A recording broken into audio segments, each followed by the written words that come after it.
So recently, I challenged myself in a way I haven't shared widely, and I completed a 3-day fast. And to be honest with you, I hadn't fasted since doing it for religious reasons, and that was probably at least about 10 years ago. And even then, I'd never gone more than a day, and I knew this would be really hard, right? I wanted to see how it would affect me physically and mentally. So wanted to share the breakdown of what I experienced and the results of my fast. So the first I know the first question a lot of people typically ask is, John, how much weight did you lose? My highest weight before the fast was around 164 pounds, and my lowest during the fast was about 153. But keep in mind, the weight isn't really the point here. It's the actual fasting part. So fasting is more of a reset for the body than a quick fix diet, right? And the real reward lies in the science behind it and the benefits and the experience itself. So, coming from a place of gratitude, I found myself appreciating food and my own resilience in a special way. So, my 3-day experience, day one, right? As expected, day one was the hardest because you get hunger pains and they were pretty consistent. And to be honest with you, food was all I could think about. And it's kind of sad, but I even went to bed early to avoid the discomfort. So, leading into day two, by morning, I actually felt pretty good. About 90% of my energy was coming from ketones by then and giving me a clearer head and unexpected energy.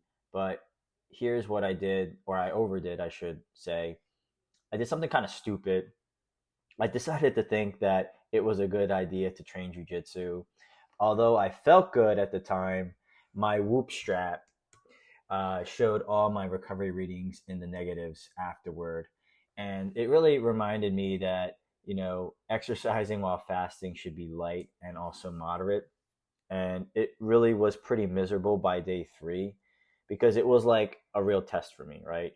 Mentally, physically, and in some sense, spiritually, right? And I was sore from training, feeling drained.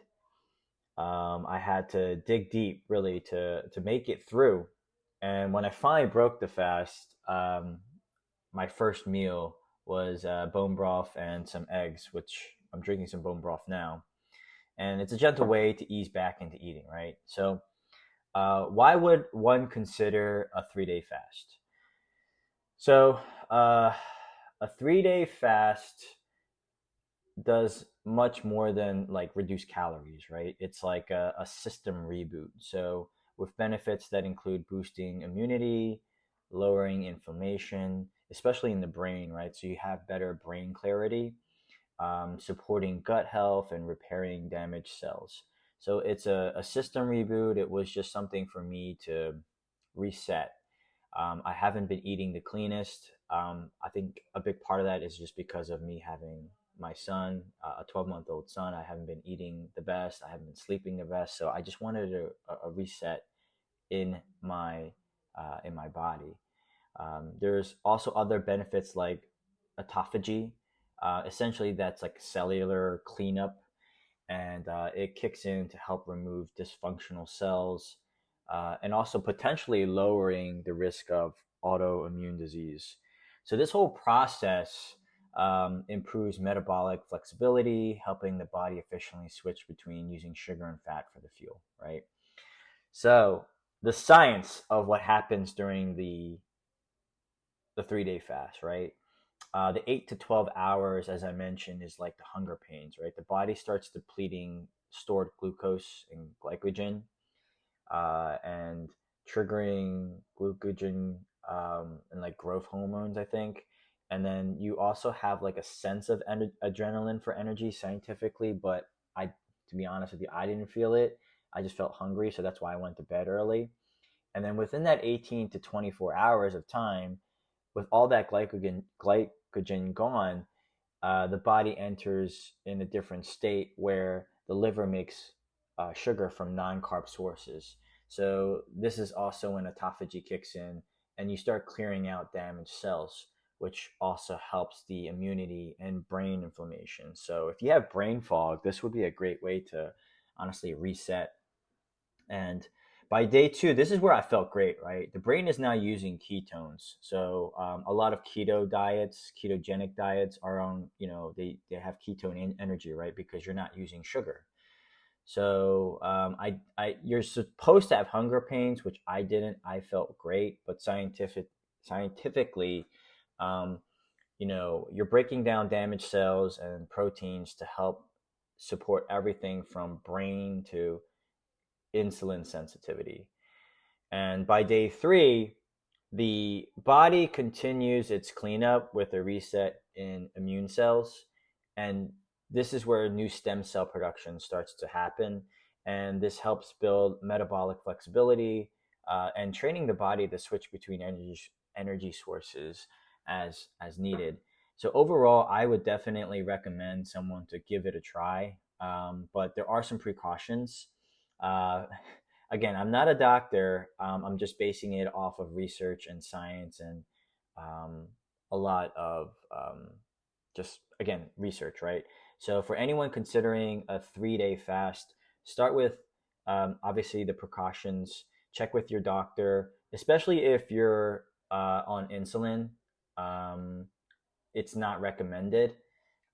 Or if you're hypoglycemic, I believe that's the word for it, or anyone, if you're female and you're menstruating, or if you have multiple medications, again, just consult with your doctor, right? And when you're ready to eat again, you really want to take it slow. Ironically, by the time I broke my fast, it wasn't like I was craving a cheeseburger. It was just more so of getting some nutrients back in my body slowly. So that's why I had the bone broth. Like a light veggie soup would help, or a bit of protein like eggs like I had. And if a 3-day fast feels too daunting, try doing a 1 or 2 day fast and see how it goes for you. And I'd love to hear your experience and any benefits that you guys might have noticed, and like to share this experience with you guys. And go from there. All right, bye. John Lee Real Estate, found you the best rate all throughout Philly like Schuylkill Expressway. Talking to people who out of the 215, even the 267, who always helping like, oh, no time for no student.